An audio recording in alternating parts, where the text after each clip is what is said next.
Police in KwaZulu-Natal are on high alert this morning following the violent protests in parts of the province over the past 2 days. Demonstrators blockaded roads, burnt tyres, torched trucks and caused mayhem on Friday and Saturday, demanding the release of former President Jacob Zuma from prison. Now, President Cyril Ramaphosa has called on residents to desist from undermining the rule of law and inflicting damage on the economy. Newzroom Afrika's Linda Mnisi has more on the story. The aftermath of a protest that will see some truck owners and businesses lose millions, presenting an opportunity for desperate residents who live near the Moy River Toll Plaza. Comedy fresh, 200 men garage. Njoba setemeshekile mhlambe lizobada go 160 kanjalo. Ngoba setengeshwe nomnji. The scavenging of remains of luxury vehicles which were being transported on a truck that was torched overnight. The carcasses of other torched vehicles littered the N3 for most of Saturday. A harsh reminder to this truck driver of how protests like this affect lives. Bashimane ba banyane ba nyaopo ba fitla ba bea di tyre ko pele mo la ga toll gate tyre je thujenyana wa be se o fitla ba bodisa ba stopa di truck ka mole ka mo ja be di floater di tlala ha di tlala bashimane ba thola opportunity ya gore ba chise ba tse tyre je ba tse truck tse bang ka mo bang ka di driver ne di tswa ka mo di balega ba nka di phone everything ya di driver di phone di wallet ka o fela di driver di tswa di balega.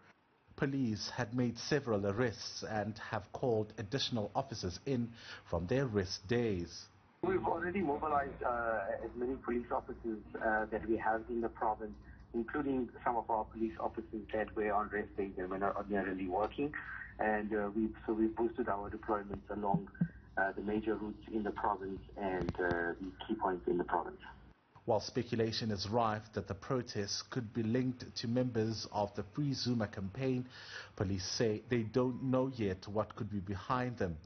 At the same time, President Cyril Ramaphosa has condemned the violent nature of protests.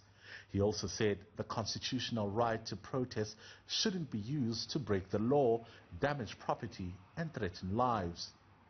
For Newzroom Afrika on Channel 405, I'm Linda Mnisi at the Moy River Toll Plaza in KwaZulu-Natal.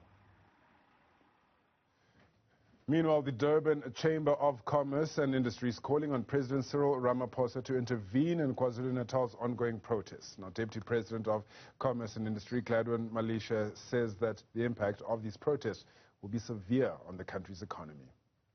Well, our members have been affected very much by what is happening. Many of them had to close very early yesterday. We hear now a number of them won't open tomorrow because of the WhatsApp messages that are going around threatening violent protests that are going to be happening. So for the safety of their workers, they're deciding to close.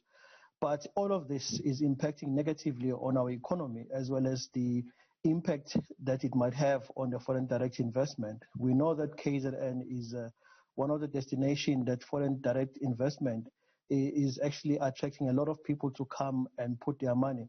But if we can't have a solid government as well as a peaceful country, we won't have these people coming into our province. So those are the things that are affecting us very much, hence why we are now calling on the president to intervene directly, if it needs be, to call on the military to be part of making sure there's peace in our road, especially the N3 corridor, which is one of the busiest corridors that we have.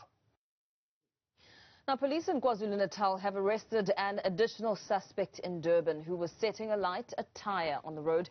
It now brings the total number of those arrested for various crimes like malicious damage to property and burglary to 28. Sporadic protests in support of imprisoned former President Jacob Zuma have hit KwaZulu-Natal, leaving a trail of destruction. Police say they will continue to arrest those damaging property as well as those contravening lockdown regulations.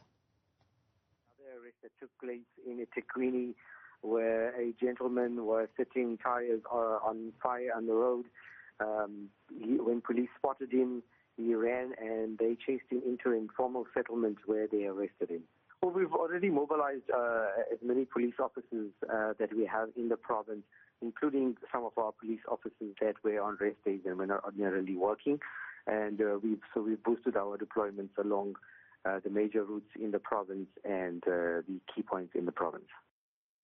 Now, the freight industry has become the casualty of a pressure campaign by supporters of former President Jacob Zuma. 79-year-old Zuma is spending his first weekend in prison in democratic South Africa. Now, trucks were set alight along the N3 highway in KwaZulu-Natal. This was overnight after several roads in the province were blocked. Yesterday, Zuma supporters are hoping, to protest with their protest, will lead to his release from the Escort Correctional Center, where he has been taken after his arrest midweek. Now, the Jacob Zuma Foundation spokesperson, Zwanele Manyi, would not condemn the arson and destruction of property. The foundation is very perturbed by the cruel sentence that has been meted out to President Zuma. So what is happening to the ground is actually a response to a provocation of a person that has been sentenced to imprisonment without trial. So what you see on the ground is a response to that. So the people that should be answering whether they're happy with what they see on the ground are the people responsible for this mayhem that you see. Because what is happening now is a response to provocation. This is a righteous anger of people that are responding to the unjustness that has happened to a hero of South Africa.